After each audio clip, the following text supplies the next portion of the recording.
Mr. Lord, How's it going, man? thank you for joining us. I'm thrilled to have you out here. I know how rare.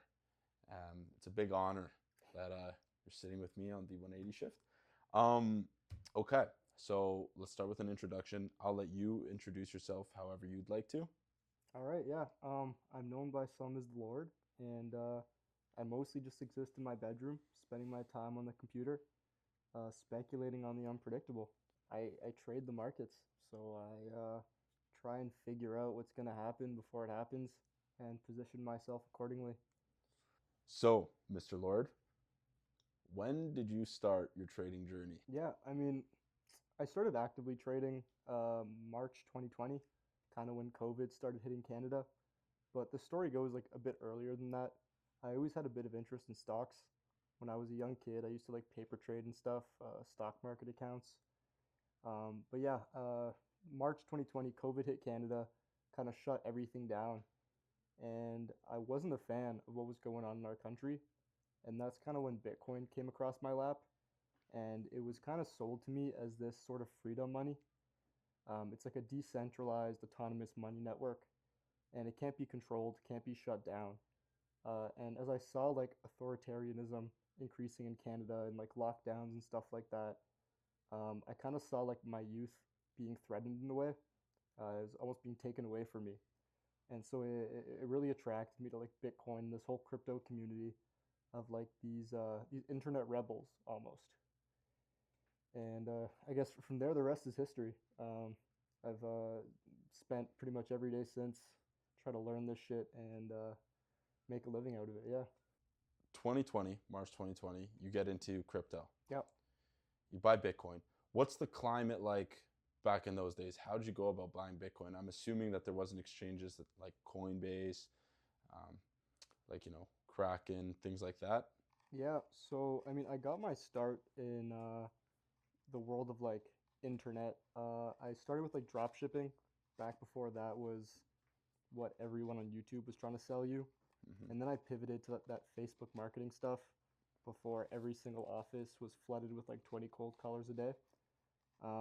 So once I kind of figured out what Bitcoin was, I pretty much emptied out my bank account, and I had a lady downtown, um, obscure location, interesting character, but she did cash for Bitcoin, and so I took everything I had, showed up to her, started buying, and then opened up a Coinbase account, and that's kind of how the journey kind of got going.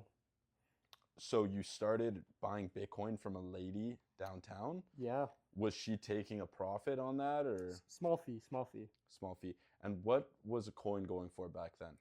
When I started, it was about 6,000 US, 8,000 Canadian or so. Um, yeah, I mean, I got lucky with timing.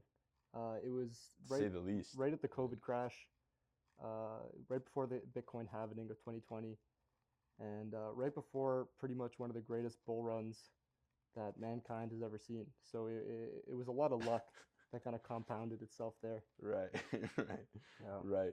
And when you started seeing profits, when it started, gaining momentum, did you sell your Bitcoin or Hell no. hell No, no? I gamble more, bet Gambled more. more. You always want to bet more. Right, right. If your objective is to win in the markets, then a step towards that is making your position size as large as humanly possible. Sure, it's going to lead to getting destroyed sometimes, Yeah, and we'll get into some stories about that later because it has happened. But yeah. largely in a bull market, you just want to be as long as you possibly can, whether that's leveraging to the tits or depositing every dollar you possibly can. I think that's the main takeaway a lot of people should get.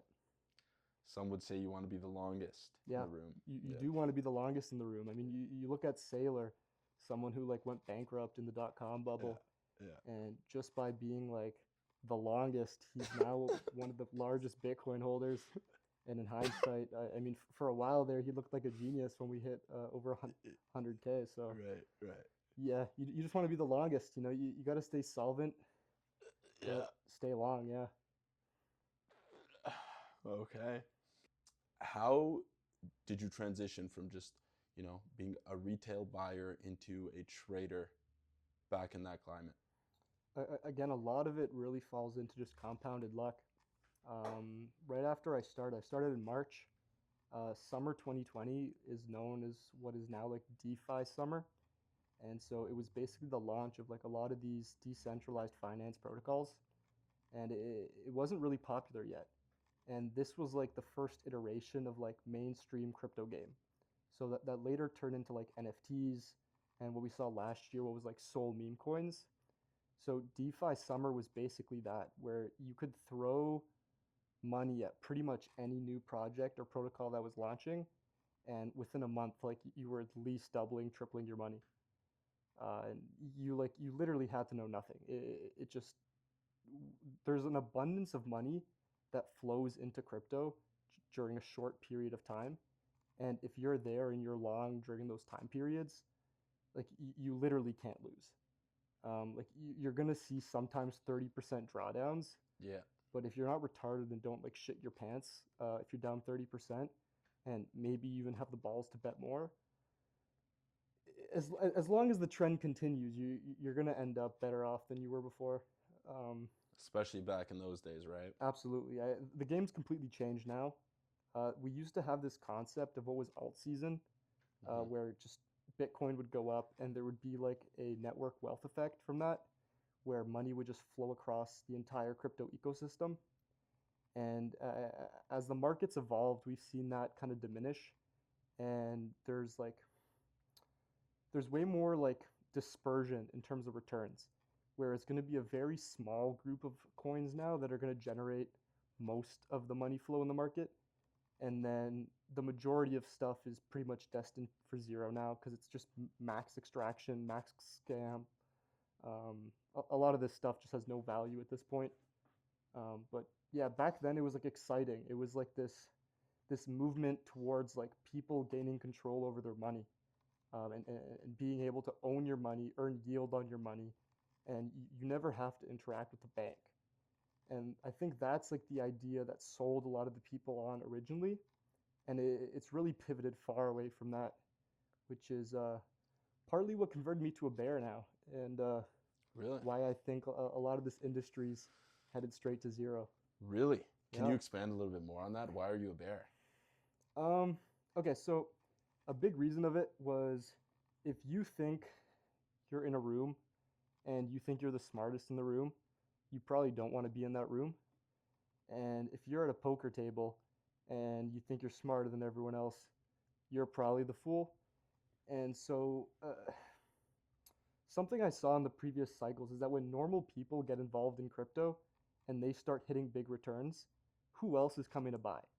There's no more marginal buyer. You've exhausted like the cycle of new flows. And what we saw last year was pretty much every single retail participant headed straight for Solana meme coins, Hmm. and that's like a very inside centric game. Like it's a very small group of people that are pretty much making 99% of the money, and pretty much like every normal kid like you and I, like who doesn't like know much about crypto and we just show up, we're just there to get our money taken. We're the fish. And so when I saw a lot of my friends who had never interacted with crypto before, thinking they're about to become millionaires off of like Titcoin or Fartcoin or some shit like that, it was a really big sign for me that this shit was over. Mm. So guys like Orangey and that 10% that's making 90% of the Solana meme coin market, what gives them an advantage? Why Okay, are no. they how are they profiting, and why is the normal, you know Well, Orange G makes more from his course than he does from trading. mm, Yeah, I wouldn't consider him one of the better meme coin traders. really? Yeah, Who would you consider a really good meme coin trader, and what would make them a good meme coin trader, if you know anything about that? dude, Because you don't even know who the best are. If you're one of the best in crypto, then you want no one to know who you are. You would never want that attention on yourself. You would never want an audience. The people that are going out there and looking for an audience, their intention is to use that audience to profit. Um, all the biggest guys, they're just out there for like attention, clickbaiting, and bringing on like people who aren't the sharpest to just come and buy the things they're already invested in, and that's their exit liquidity. Um, again, you never want to be the fool. You never want to be the guy that's stuck with the hot potato. Yeah. You pass it along. So after years in this space and with all your expertise, what are you looking at now? Because I know you've turned into kind of a bear. What are you kind of looking at now as like the new hot thing or Being max short. If the trend's up, you want to be the longest, and once that trend's over, you want to be the shortest. Right. Because crypto's a multi-trillion-dollar asset class full of garbage, and gravity exists, man. And so it essentially is a force that pulls all these things down towards zero. And you want to be short as early as possible so you can participate in that removal of money from the system the same way you're there for the addition of money to the system. Right. So you think with Trump, you know, everyone's screaming 500K, a million a coin. You think with because of what Trump's doing and, officializing it, you think that's actually bad for price? Yeah, what else is there to happen? Like when you look at like Solana meme coins, like even Aiden Ross, who's someone who's like not the sharpest, like he's a freaking 2K player who's become like a massive entertainer. Like great for him, but even he said it when he had all these like LA vape cabal guys on his stream talking crypto. He's like, who's bigger than Trump? There's no one bigger than Trump. Trump came and made a fucking meme coin, and it was pretty much the largest single day wealth creation event in crypto. What's bigger than that? You have the president of the fucking United States of America launching a meme coin for people to gamble on. At that point, it sucked all the liquidity out of every other corner of the market, and it shut down Solana. People couldn't even use Solana. So then you realize this supposed like innovative tech is complete bullshit, and it's just a proxy for people to continue to gamble against each other in like what is like a super rigged game. So that was kind of the nail in the coffin for Solana. Price shot up, um, but it was beyond cooked. It was beyond cooked because the people had already made their money, and in order to get your money out of crypto from meme coins, is you sell your meme coin for Solana, you sell your Solana for US dollar, and you put it into your bank account. So for money to leave the casino, it involves Solana collapsing. And then these same people are going out and telling everyone Solana's the fucking future, and that's their exit liquidity. So you have all these cards that are continuously bidding as the sharps, like the people who are fucking inside Cabal, are just extracting all the money out. So you're saying that it kind of topped out, and I don't think any event could beat the president of the United States. That makes perfect sense when you put it that way. I don't know why I thought differently before you put it that way. But you think that kind of topped out, and now it's only going down? Yeah, I think there's still way too much money in this system. So if you follow along the Discord, I flipped mega bearish in December. Pretty much every sign that this market was done was there. There were no more cards left. Like the most retarded people like you could possibly know were in your bedroom telling you about a fucking Solana meme coin. Like Yeah. at that point, who else is coming to play your game? You have like the lowest of the low grade like of like 20-year-old men like going full degenerate gambling on Solana meme coins. No one else is coming to do that shit. So it just becomes a smaller and smaller circle left to just circle jerk with each other. Right. Meanwhile, there's like 10 dudes that are just stealing their money every single coin they're fucking betting on. Right. So yeah, I hate to say this, but I use my friends as a pretty big indicator, because I've advocated for crypto for years now, You have. and people only come around asking questions at the top. It's And true. so when everyone's in my apartment telling me, "Yo, dude, you should buy this meme coin with me," yeah, no, I'm withdrawing to the bank and I'm going short. Are you the shortest in the room right now? Yeah. I'm quite short right now. Okay. I'm definitely not the shortest in the room. There's always a bigger fish. I'm a Okay. small fish in the grand scheme of the market, Right. but I'm observant, and Okay. so I like to be aware of what's going on and how the tides are shifting, and I take a lot of pride in being on the right side of the trade, and that goes with the general trend. So things like Solana's down over 50% in the past like 2-3 months. A lot of people have lost all their money they made in the past like 2 years of prices going up only, doubling, tripling, quadrupling.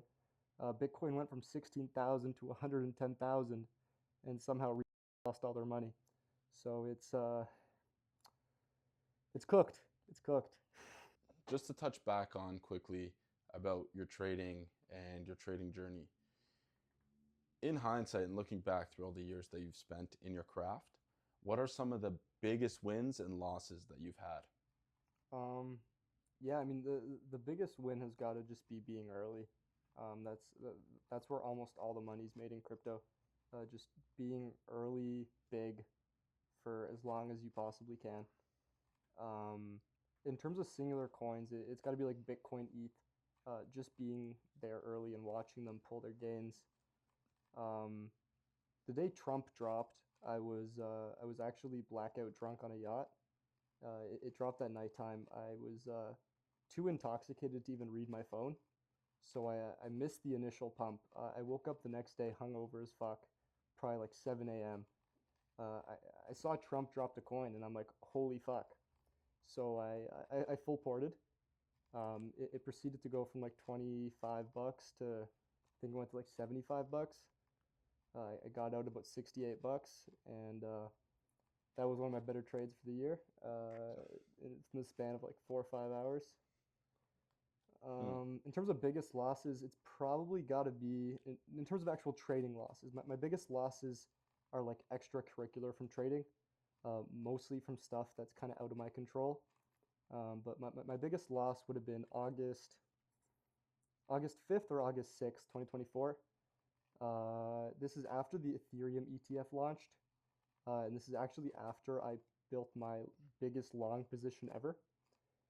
Within the span of, I think it was like 3 days or something, um, ETH went down like 40%. There was a 1 minute candle, if I remember correctly, that was minus 10%. And I got liquidated at pretty much the exact Pico bottom. I was on vacation in Greece at dinner with my friend. I get the notification on my phone, your position has been liquidated. Um, didn't feel good. Didn't feel good. I was on a really big streak of being right, and like a lot of trading is just being right before other people come to that same conclusion as you. And so that was pretty crushing for me because I had all this conviction in my idea to go ahead and bet as much as I possibly could on this, uh, just to end up being like so horribly wrong. Like within the span of a few days, like it fucking died. And I saw no reason why it was going to do that or why it did that. And so that fucked me up for a while.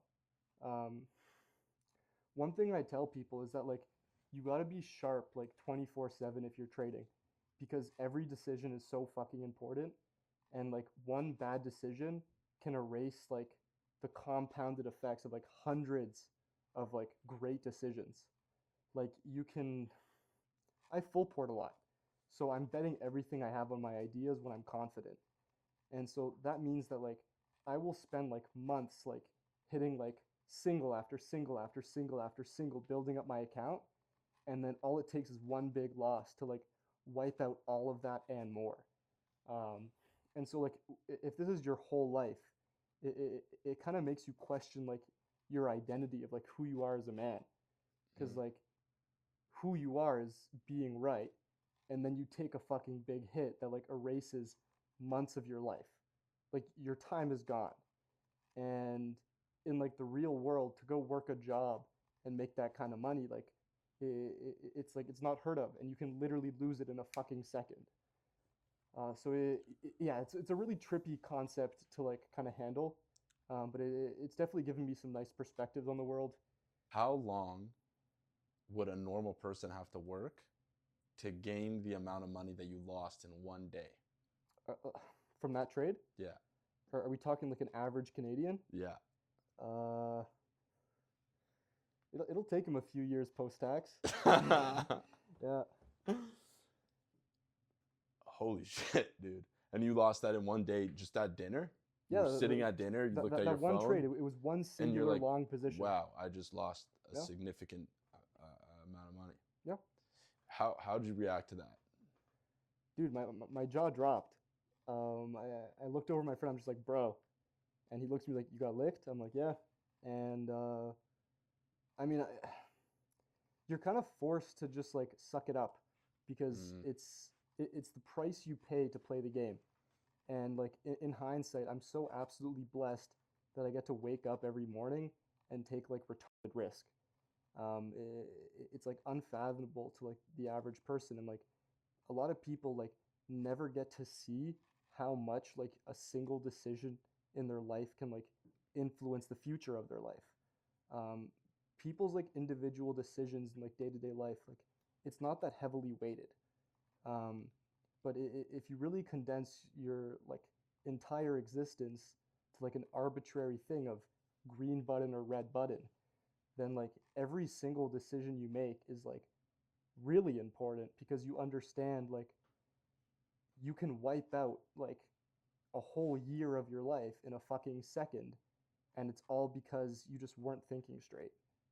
Um, so it's scary to know that like you have that kind of power, and like you're able to do it like no matter what state you're in. Like there's no one there supervising you, no one there telling you what to do, what to think. It's almost like an art expression in a way, because it's like the way you trade is an expression of who you are as a person and like how you view the world. And so again, like if you lose big, it crushes your sense of identity. so for a person who's just starting out in trading, and let's put 1,000. Let's say this person has $1,000. Let's say in today's time, with your knowledge, you're everything's taken from you, and you're given $1,000. How would you maneuver? I think for the average person, if you have $1,000, go get a job is probably my best advice. Because to make money trading, it's a proportion of how much you're betting. And so to build small stack sizes, it's uh, it's fucking painful because every single decision you make, you have to bet 100% of like your possible size on it. And like how many doubles does it take for it to become like a significant amount, or like at least an amount that like matters to you or like influences your life? Yeah. So if you have $1,000, I say go get a job. Um, but again, I've been in situations like I got robbed in 2022, and I pretty much got wiped for between that a failed business and the market crashing. I was pretty much wiped of everything. And like I was at like I felt like I was at the highest of highs. Like I was untouchable. And yeah, I had to pretty much start back from like zero in a time where like the market had just killed everyone and everything. So it was scary, but it's possible. Um, How'd you maneuver that though? you just got to bet big. So you just got kind of on your grind back up because so you got robbed, failed business, and some other things. You're down here. You're facing yourself. What's this moment like? Just at the bottom. What's this moment? You're facing yourself in the mirror. What's going through your head then? I didn't feel like a man. I Okay. felt like lost because again, my entire identity was spending all day working on becoming as good as possible at this thing. And when the market dies, like you have no certainty that it's going to be there tomorrow again. Um, and so yeah, I just got pretty existential with it. Like after that, I went through a little partying phase. I went through a few different phases after that, just trying to kind of discover what my life was going to be um, without this as my main mission. And what I discovered was that like I couldn't escape this. This was like there was like a fire inside of me that wouldn't let me like it wouldn't let me quit. And so I came up with the saying that like every day you have two options. Today is either the day you quit or today you refuse to quit. And I pretty much say that to myself every day when I wake up. And I basically refuse to quit because I couldn't live with the idea that I would go on with my life after giving up on this, knowing that I still had belief in my original idea of what was going to happen. And I don't think I could live life knowing I just gave up. And like, if Bitcoin kept going up, then like, how would I be able to justify just giving up on it? And like, that amount of money would only keep growing faster than like any other market could. And so it just gets like scarier and scarier as time goes on. And yeah, so I had to pull myself out of the deep end and get back to it. Yeah. And did that take you some time to get back to where? Absolutely. It took me probably 3 months after getting robbed to even like tell my parents. Oh, Um, just to even tell your parents. Sorry, I thought you were gonna yeah, say to yeah, make no, it back. I was like pretty ashamed and embarrassed. It was like a really stupid way of just losing pretty much everything Right. and like allowing some like low life criminal to just like snap, like take everything. Yeah, I just felt small, man. I felt small, and so the only option was just go back and figure out how to bet bigger. You mentioned previously how you kind of got knocked back in size. Today, in today's terms, how much of your portfolio are you actively trading with? Pretty much 100%. There's points in the cycle where I'm gonna have spot. That's generally earlier in the cycle. But again, in December, I turned like incredibly bearish on the markets, and I thought everything like was pretty much due for a wipeout. So I sold everything I was holding at the time, and I switched to pretty much 100% actively trading my stack. On a single trade, it could be, it's difficult because like I express my ideas among like across multiple trades. But I can't say I'll go more than like a week or two without full porting. Um, I, I just want to feel something a lot of the time, and if what you're chasing is betting big and winning big, then like the only way to achieve that is to shove. Um, Right. yeah. So, have you ever had a moment where that shove went right and you had a aha moment, like a big smile on your face, like I did this? Yeah. I was pretty euphoric when things started crashing the past few months. Um, Another aha moment was the Trump election trade. Uh, a lot of people were uncertain on the markets for that, and I remember how markets reacted to Trump in his last presidency. So on election night, when everyone's like shitting their pants, wondering like, is Trump going to sweep the swing states? Like, which swing states is he going to take? I was looking at Bitcoin and I'm like, it's full port time. Hmm. So yeah, election night was also one of my bigger days of the year. Obviously, this is last year now, but that was probably one of my biggest P&L days of the year. I just shoved betting on Trump because I don't know what it is about that guy, but markets love to react to him. So you just got to bet on what the attention's going to be on before everyone realizes what they even care about. When you hit one of these aha moments, how do you get paid yourself? Because I know you're probably keeping a lot of it in the market. You know, you're full port long.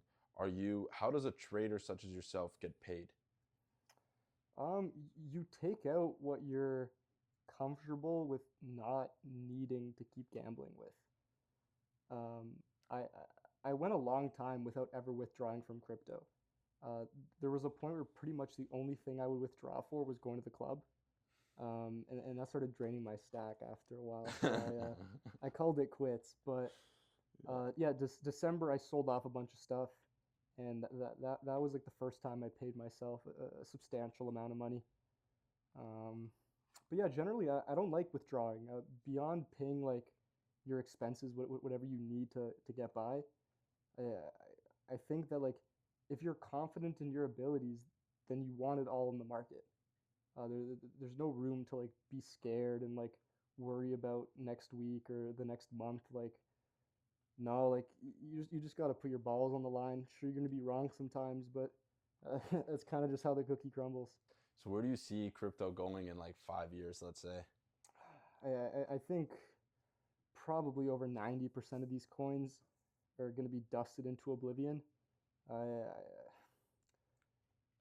a lot of like a lot of people think the best thing about like altcoins is that you can hit like crazy multiples in a short period of time. Sure, like maybe if you're lucky and you get in early, but the real beauty of altcoins is that these things are absolutely worthless and that they reach crazy valuations. And so from the peak of these valuations, they can go down 90% and then down 90% again, and maybe even down 90% another time. And so again, if you're there and you're shorting early in the trend, you have a lot of room to the downside. And again, I compound with the trend. So if I see a trade's working in my favor, I'm gonna reshove because the market's shown me I'm already right now. Now I just let other people carry me the rest of the way. So I think most stuff gravitates towards zero. I think at this point, Bitcoin's become too big to fail. Right. I don't know where we bottom out right now. I'm not a buyer yet for spot. I still think like around 80,000 is a bit too expensive for me. Um, Really? but if we get like 50, 60K, I'll gladly start accumulating a lot more Bitcoin. Nice. Do you think it's possible that we see a nice 50, 60 sometime soon? Um, I think it all falls in like macro. Recently, like Nasdaq, SPY, like indices are kind of looking like shit. Now, like it's not my area of expertise at all, and like generally in the past, whenever like equities have looked like shit, that's usually the bottom. So I don't want to get ahead of myself here and like It's the bottom with start calling crypto? for like no, for like SPY or Yeah, yeah, yeah. Nasdaq and stuff. Whenever these things have big dips, that's usually just the bottom. Um, so yeah, I don't want to get ahead of myself here and like start like coming up with predictions that could only occur with like a worldwide recession and stuff like that. Um, but I don't see buyers. I don't know who our marginal buyer is even at these prices. I think there's still a lot of people that haven't realized that they have way too much money in garbage. That's mostly targeted towards like this XRP kind of cult community. But like your entire thesis is just based off of like lies and like pipe dreams, and you have like 30, 50-year-old men in like the Midwest, like blue collar workers, thinking they're like beating the US government to like this next financial innovation of like monetary transfer. And it doesn't get any more retarded than that. And so again, Thanksgiving last year, you saw like everyone and their fucking uncles telling you XRP.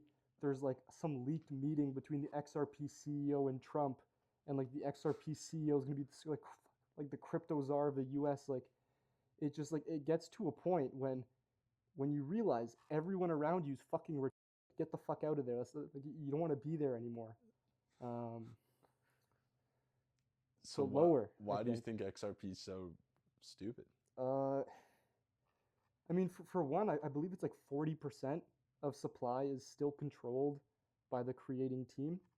The first 30,000 blocks of that blockchain are just missing for some reason.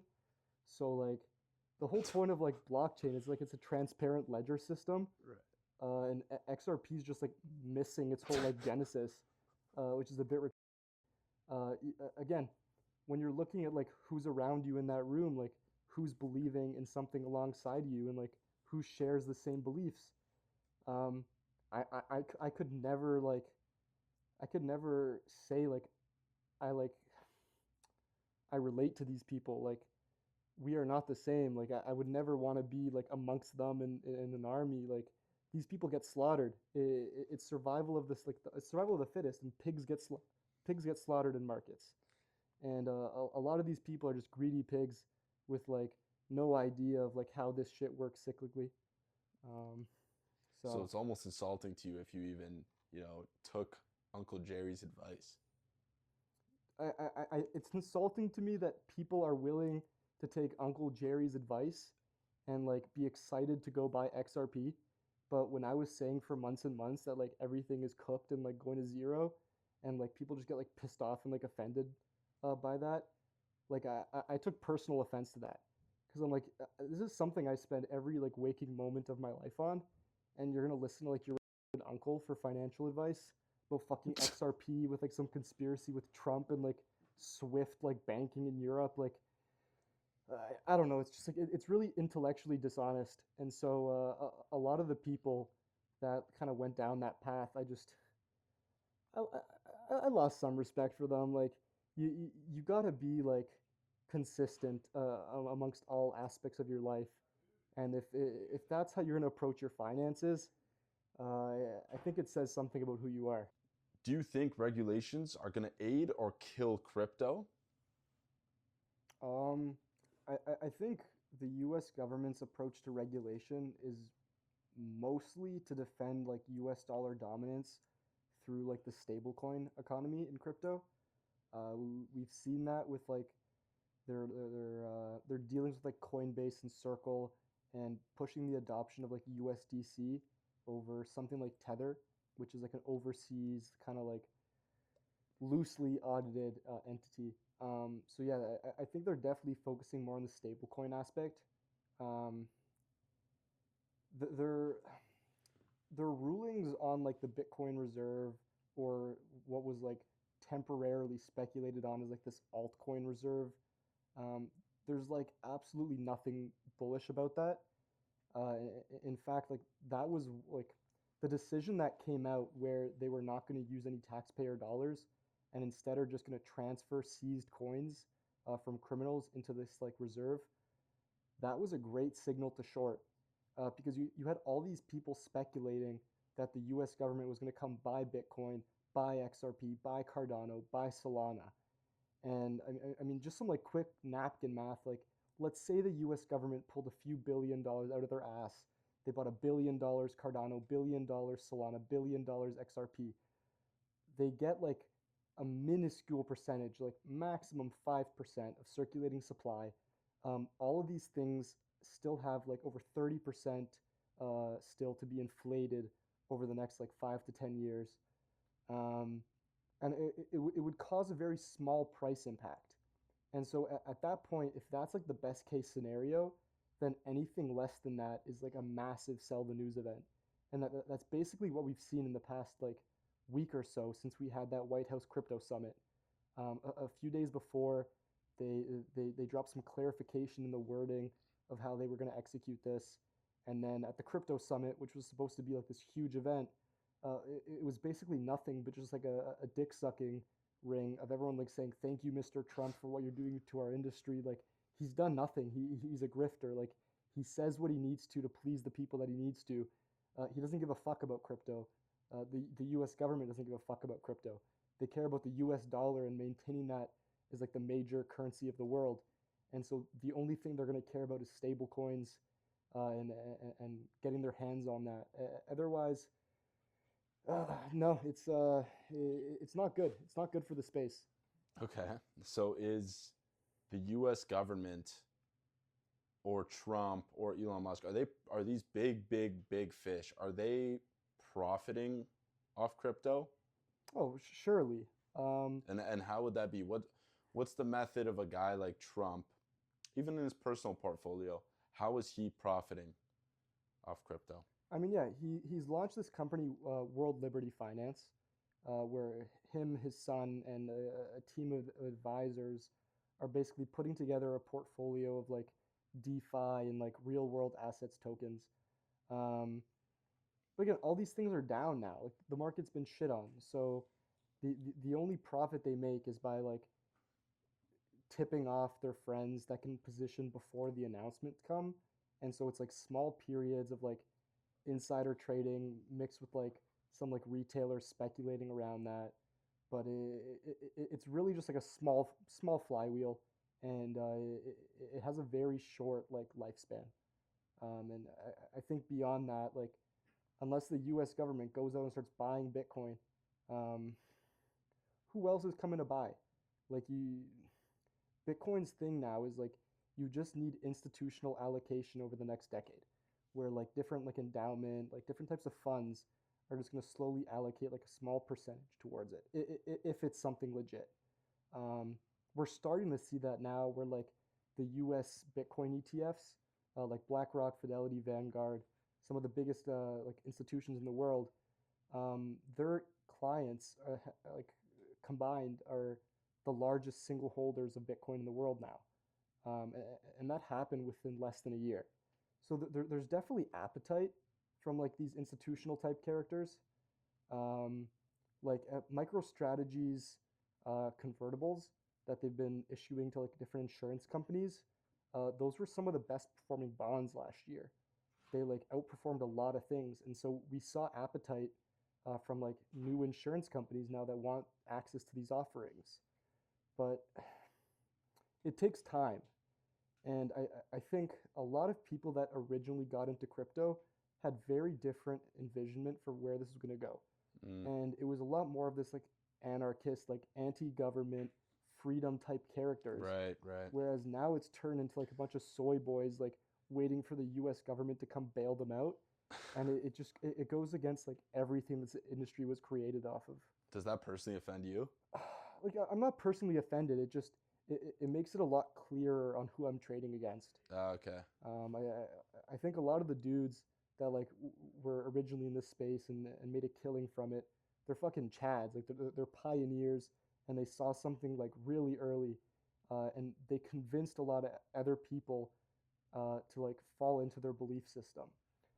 And I think at this point, like not at this point, it's kind of on its way down now. But last year at the peak of the bull run, like it became really clear it was just like peak extraction, peak scam, and like after years of like billions or sorry, even trillions of dollars flowing into crypto and like all of this manpower and time like spent on like building stuff, nothing's come out of it. Like all we get are these new games every once in a while that people get to speculate on, and it's max extractive. Everyone loses. Do you ever see Bitcoin going to $500,000, let's say? It's possible. Uh, And how can that be? What drives the price of Bitcoin upwards? you need a cornering of supply. So you need a lot of people that are unwilling to sell at current prices, and then you need an excess amount of capital that can attract new speculators. Um, but you really need to condense your efforts into a small period of time. So like last year when we started seeing these pushes for like over 100K, it was majorly because like Michael Saylor was lighting like $1 billion like in a single clip on fire, and he basically became the market. And so everyone was basically trying to time when Saylor was going to buy to try and front run him, and then also front running these like $1 billion ETF flow days. And you never want to become the market because who the hell are you going to sell to?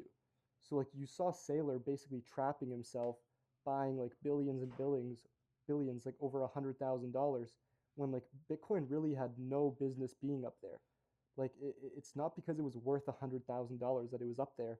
It's because people were playing a game against the biggest fish in the market, and now we're at like 80K. We went to 78K like a week or so ago. So it's you need bigger fish, and I think the only way it gets there is over time, and you just get slow you get slow structural inflows into the system. Um, but again, this only affects Bitcoin. Like we've seen that there's no wealth effect from Bitcoin going up anymore. Like no one wants to go gamble on alts with their Bitcoin. If you have Bitcoin and you think it's valuable, the last thing you want to do is sell it now and go play in these games that are proven to just be losing games to 99% of people. Mr. Lord, I understand you have a Discord server. I do indeed. How many Lord's members are Crypto. in?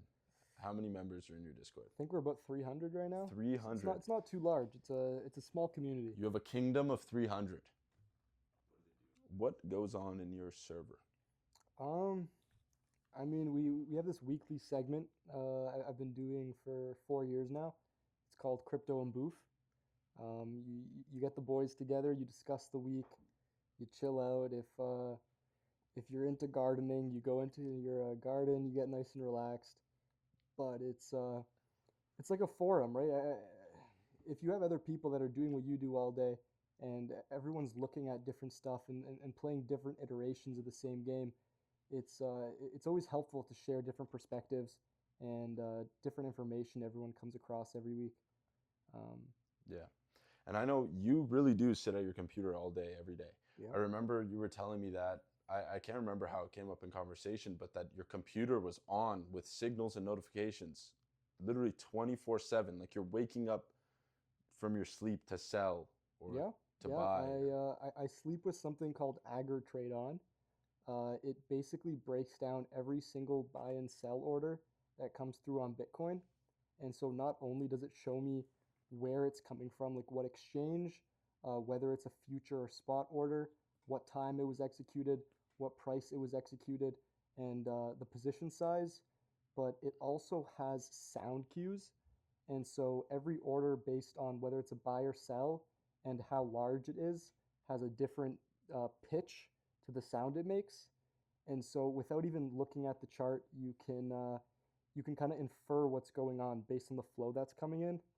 so it's like music, and you're like, To me, it's music. Even if I don't have it on, and I've been going a few days really hard. Like last week, I put in a few 21-hour days at the desk. so you sat at your desk for 21 hours Yeah, straight? yeah, straight. I got nowhere else to be. Um, when I get up from my desk and go do other stuff after that, all I hear is Agar, and I just hear these dings. When I sleep and I have it on, I dream the charts, and it gets a little schizo from like an outside perspective. But as I've said, like this is my life, like this is my life mission. This is what I've chosen to be as my craft, and so I just see it as fully immersing myself in what I want to become the best at. Considering this your life mission, where do you see the space going in the future? Is it sustainable? And have you ever considered even making your Discord like a paid server or creating a course or something of the sort? Yeah, so I'll touch on the last point first, and the answer is never. Lord's crypto will always stay free. It started off as a private story on Snapchat where I would post the things I was coming across as I was learning, and it was just for a small select group of friends.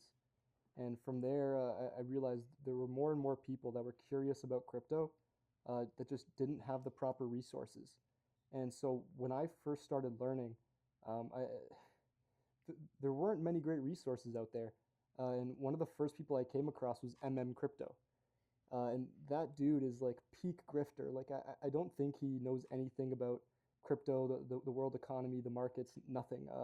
He's a retired taxi driver who made his money from clickbait YouTube videos and referral links, where he basically pressures his like noob fans into depositing money into like sketchy exchanges and gambling on high leverage. And he earns kickback on what they lose, what their fees are, and how much they get liquidated for. And so like that was the landscape with a lot of the people that I was like first exposed to, and I learned nothing. And so the way that I learned was just like through sitting there and like trying things out over and over again. And like I've spent like easily over 10,000 hours on this now. And the last thing I ever want to be is one of those type of characters. I never want to be compared to those guys, nothing like that, because I don't see them as serious people. And I think a lot of the bigger traders in the space that I look up to and who I aspire to kind of grow into those type of characters, they've never had to do that because trading is like if you're profitable, it's not about like having a profitable strategy. It's about like being a profitable individual, and almost all of it lies in your discretion. And so if you have the ability to consistently show up to a market, and I always say I'm speculating on the unpredictable. The markets are supposedly unpredictable, and everything is supposedly already priced in. But if you can show up and you can consistently win in that environment, then like why would you ever sell a course? You're just again extracting, and like that's what I see as like the poison to the space. It's human greed, and people seeing like easy opportunities to make money off of like people way less informed than they are. So yeah, no, Lord's crypto always stays free. And I've been trying to expand my horizons, sharing little tidbits of information with different groups on the internet now, trying to get my name out there. Um, and yeah, so the future of this space, I've said Bitcoin started to get to that point where we have institutional inflows, and that was always kind of the end game, um, for what we kind of saw crypto to be. It was, we're going to sell the bankers our coins.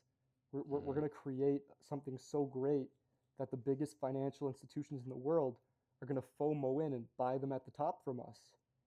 And that's basically what happened last year. Like, it went to fucking 100K from 16K, and people that bought the bottom sold to the fucking bankers. That was the thesis. The thesis is over. So this market's now gained new players, and these new players are playing a longer game and a different game because they're not looking to triple their money. These are institutional people that are trying to save face to their clients now, showing that, yeah, they're somewhat allocated to what has been the best performing asset class of all time. But they've missed it the past decade. That was the juice. And so now that the big boys are here, sure, we're going to see seasonality periods where funds are going to start allocating into these risk assets like crypto, and we're going to have runs. But for things to go much higher than here, it just takes time and structural inflows. Like every month, like there's going to be rebalancing of funds, throwing a percent or 3% into Bitcoin. Um, if that continues, this trend continues, yeah, Bitcoin becomes something like gold. That's possible. There's a lot of smart people that think that, but the rest of this space is garbage. It's just attracted like the scummiest of the scum of like our society. Um, it's people that can sit in their bedroom all day and just steal from people. They're not contributing to society. They're not creating anything. They're just stealing. And so that's why I want this market to die. At least the alts. I want them to lose their ability to do this, and for maybe some semblance of the value that exists here, maybe that can gain some light. Wow. So these are kind of like, it's like really intellectual thieves, I guess. Right? Yeah, Wow. Okay. it's white collar crime. It's money laundering. Yeah, it's big stuff that should, in like any other market, would be punished by jail. But because this was Yeah, like right? widely an unregulated market for years, Right. and like Mm. recently, like Solana meme coins were deemed as not securities, all these guys are going to get away with it now, which means they had their time period, they extracted what they could, they sold, they got their money out. It's not fucking coming back. Like, people think like Solana is some like revolutionary blockchain and stuff's going to be built on it, and it's like the Ethereum killer. No, it was cheap, it was accessible, and that's what everyone was using, and so it attracted all the users. Same thing with how like people thought NFTs was like the new proof of concept to like digital ownership of assets, and like a speck of light to what like real world assets tokenized on a blockchain could be. But it's you're selling people snake oil. Like, your fucking monkey profile picture isn't worth $500,000, and it never should be. All it is you're buying something and you're inflating it, hoping that some like future gonna come bail you out of your terrible decision. Um, and like that's what happens with buying the dip. Like, people buy the dip, they buy the dip, they buy the dip because every time they see it as like a new opportunity. But again, the only point of buying the dip is to sell the rip. And to sell the rip, you need someone more than you to come buy it. And if all the smart people have left and it's just the cards left, like just max greed, knowing they just like lost 90% of everything in 2 months, um, it's not going to end well for people. And again, like altcoin market cap still over $1 trillion. In vapor, it's vapor. It doesn't do anything. It makes no money, contributes nothing. It's just scams that people have been playing. And once the music stops, you never want to be left holding the garbage.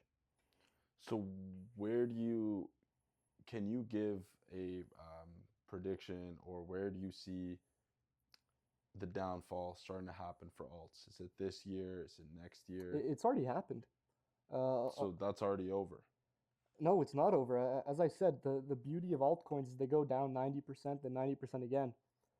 If you look at most of the new popular coins that came around on Solana, um, down 90% over already. You look at a lot of the majors, Solana, Sui, like a lot of these really popular coins this cycle, down 50, 60%. And these are like tens of billions of dollars in market cap just wiped. Um, so we've already seen the trend shift. And at this point, like your uncle Steve that bought XRP last year, um, he's going to start feeling some pain. And so maybe it won't be price-based capitulation, but it'll be time-based capitulation in the sense that like once he realizes that this thing has lost all momentum, and like sure, maybe he bought XRP at 60 cents and now it's like teetering around $2. He's gonna start getting uneasy now. Like that shit was at $3. Um, so I think XRP still has a way to go down. I think it's one of the largest cults in the world, and a lot of people have fallen into this lie. And yeah, I mean, if you believe lies, you're gonna get hurt when you find out the truth. And so I don't think a lot of people have opened their eyes yet. So it sounds like you're bearish as of now, and you mentioned, last cycle. Is there another cycle that's coming where there is an opportunity for people to, make those juicy gains once again? Is it a cyclical thing where, it's going to drop down to, let's say, 50, 60, we buy spot, goes back up to 100, it dips down. Is crypto a cyclical thing, or is it something where this is what you're saying is this is the end all be all? Um, Get I, out and stay out. I think it's the end all be all of crypto as we've previously known it. Mm-hmm. When things died in 2021, 2022, and Bitcoin fell to 16K, and everyone thought it was a scam, and the whole industry was a joke. Everyone thought it was over, and that there would never be something else again. And NFTs were like the last game we'd get to play. And then Solana meme coins came around, and they were even bigger than NFTs. Um, like Trump went to like $70 billion or something like that in the span of 2 days. $70 billion in market cap. Like that is larger than over like 90%, like 99% of the companies in the world. Like that is fucking huge. Um, so there's always going to be these one-off opportunities in crypto, but Mm-hmm. I think again this whole idea of a widespread alt season, it's just a lie people have been told, um, and it's just been passed along year after year from people that have survived. But again, edges decay, and so if you believe you have an edge and it lasts for years, that's not edge. Edges get solved, like they get eaten up. And so like even for myself, I see like a lot of my current edge is in like direct jeopardy right now because we have people like Citadel that are going to come and start market making Bitcoin. And so if a lot of my edge is going to be from like lower time frame understanding of what like current positioning is and how that relates to like future catalysts, um, I can't compete with a Citadel. Like they're fucking massive. They have hundreds, like they have huge teams, and like very complex algorithms. And so my edge in that is going to be eaten away. But I know that if I stick with it, I'm sure I'm going to figure out something else that exists for me to extract money from the market. Right. So for the average person, the average viewer,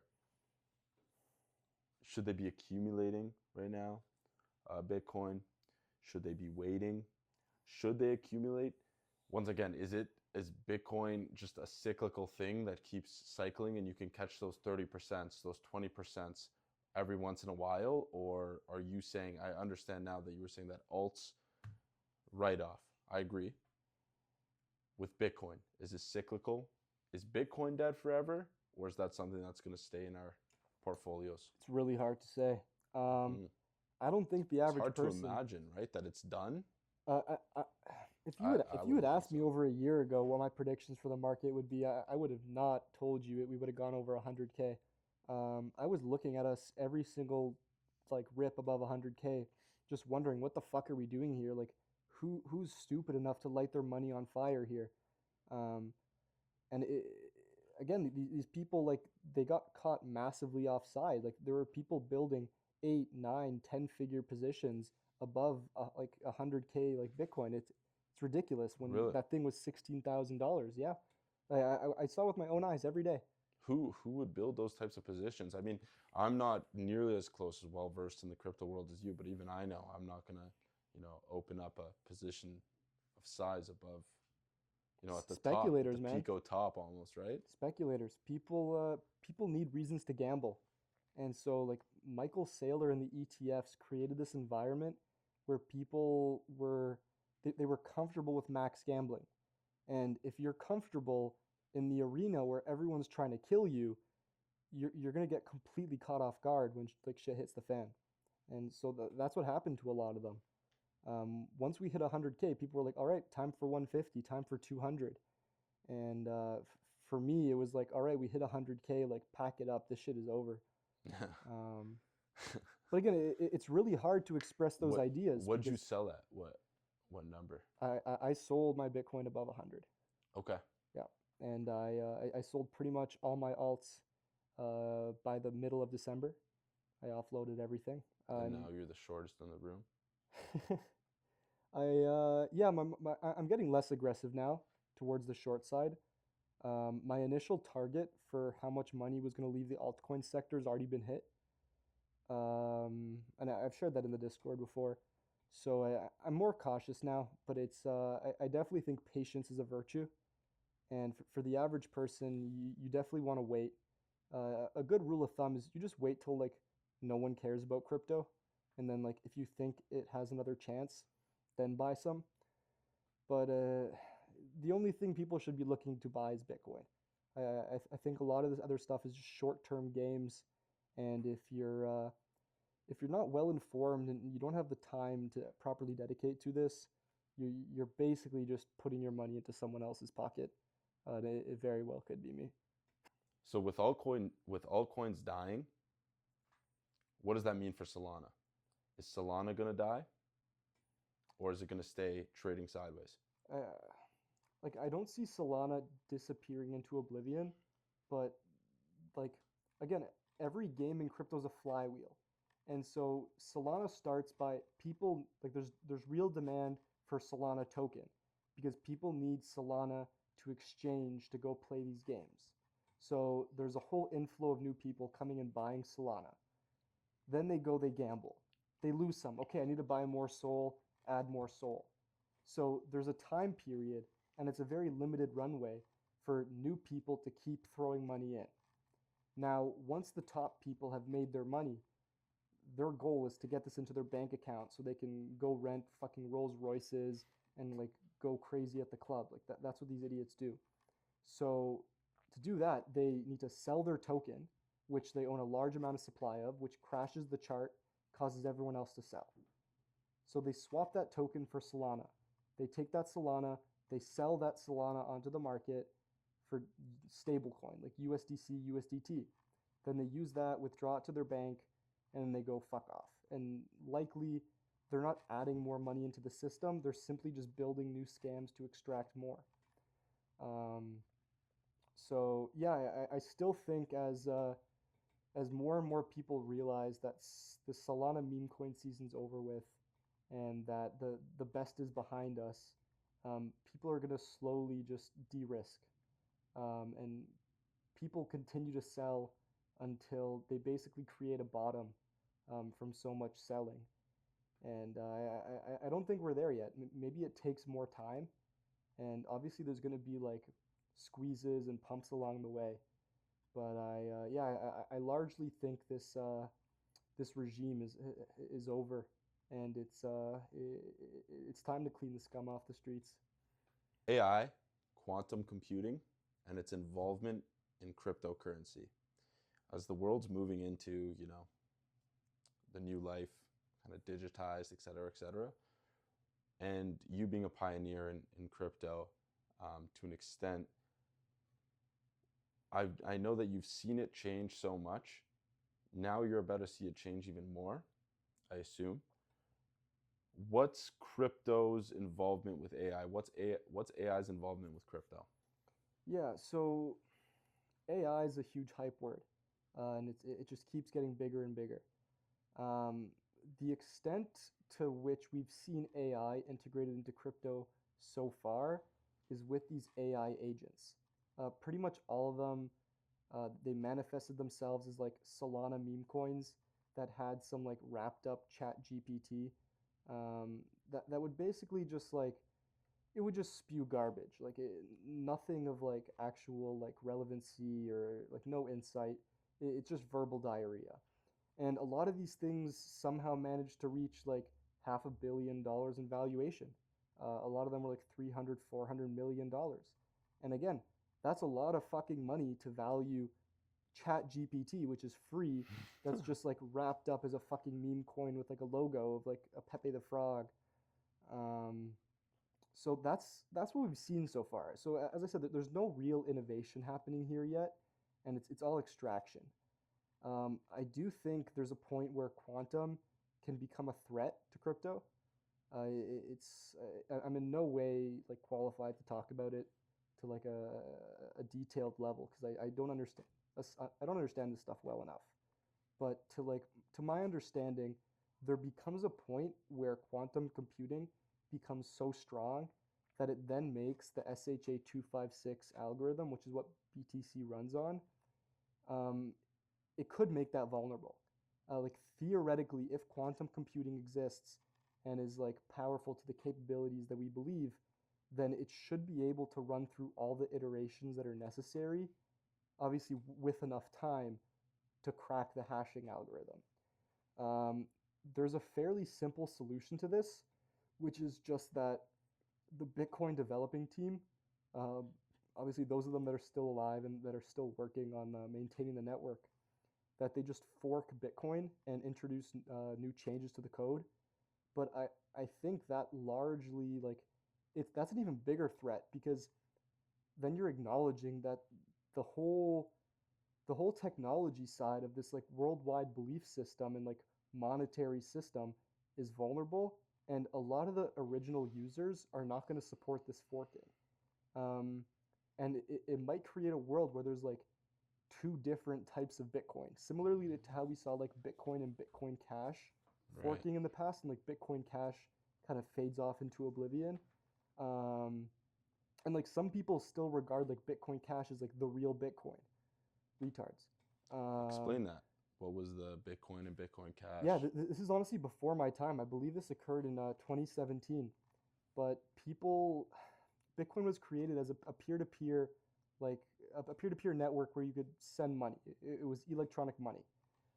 And Bitcoin wasn't necessarily very effective for that. And so part of the community believed that it should be like a priority to optimize for that. And so they forked off into Bitcoin Cash and Bitcoin. Bitcoin stuck around, gained in value, gained in popularity.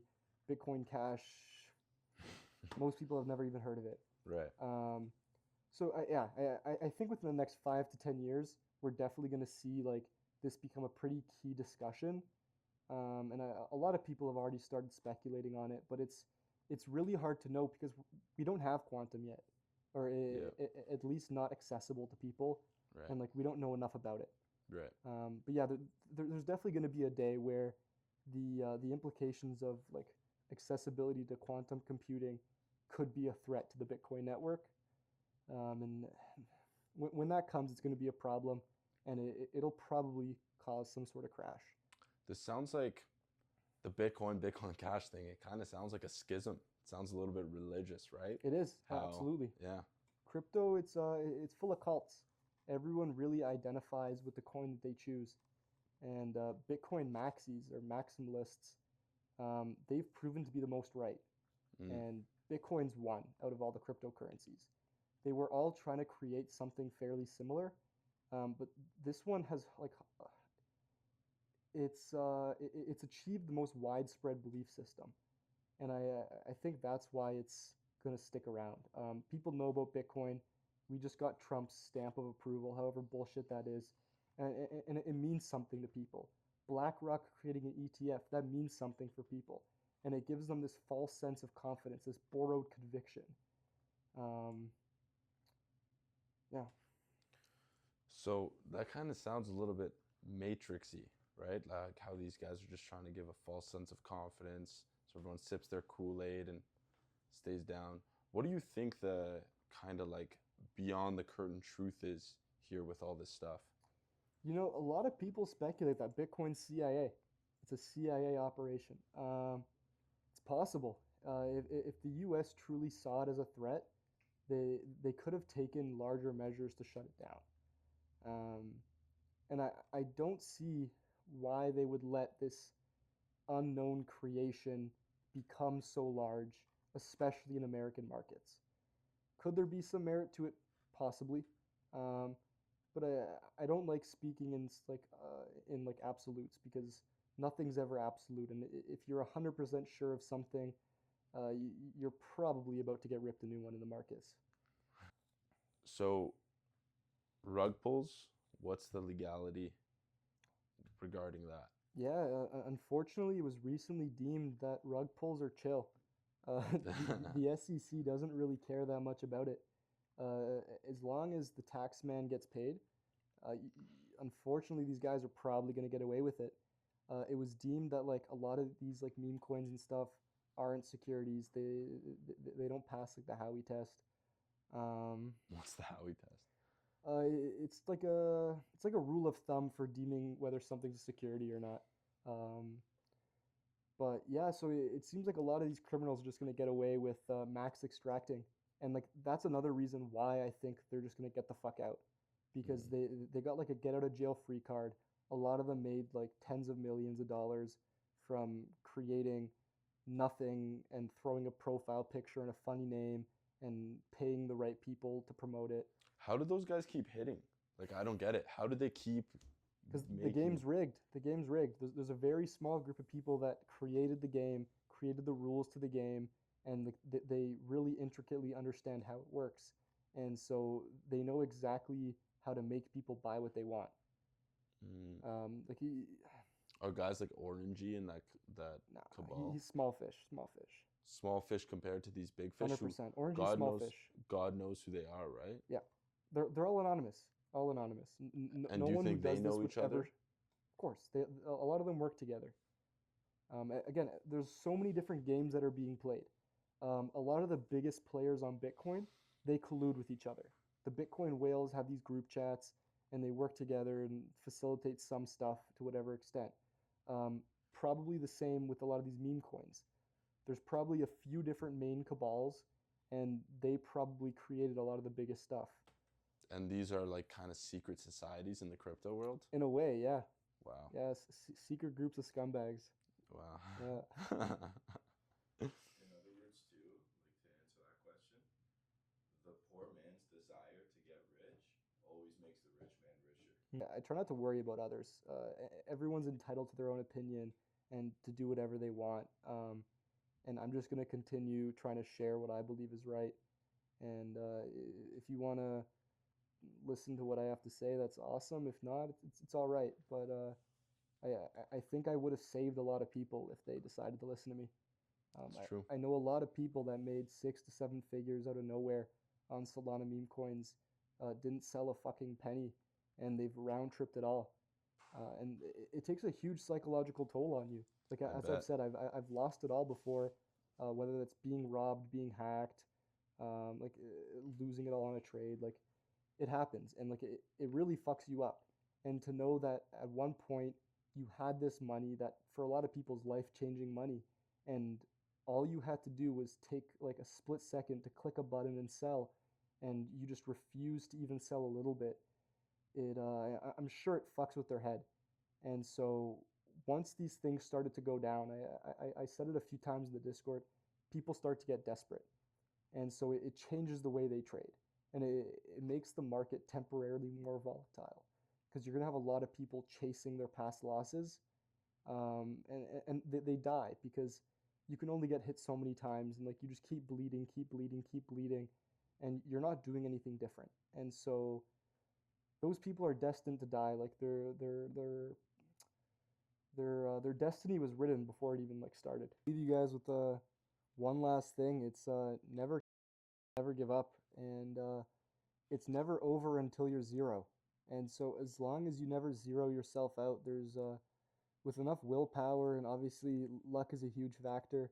You can dig yourself out of pretty much any hole. I've almost zeroed myself out a few times now, and like although it's kind of temporarily derailed my life, it's I look back at those moments really fondly because like those have been like the most pivotal pivotal moments in my life. Like they kind of changed the way I view things, how I approach the market, and yeah. So as long as you never zero out, it's never over. You always want to stay alive to fight another day. You should never let one singular trade define you as a trader. And it should be the same in life in general. Like one singular action, one singular decision should never be able to completely define your life, because life is like it's the sum of all your decisions. Same with trading. Like it should be the sum of all the trades and opinions you've had. So as long as you're not zero, it's never over, man. I like that you said life is the sum of all the decisions that you Absolutely. made. Makes a lot of sense. Thank you once again for tuning in and watching the podcast with the Lord himself, the Lord's Crypto. Very impactful guest for me, and I hope you guys learned something. I'm sure it was impactful to you guys in some ways. It's very rare for a man like the Lord to sit down on a podcast, and for that, I hope you give him your support and you give him your applause and respect. Also, for that, you gotta leave a like, you gotta sub, and let me know in the comments if you want to see more of the Lord. And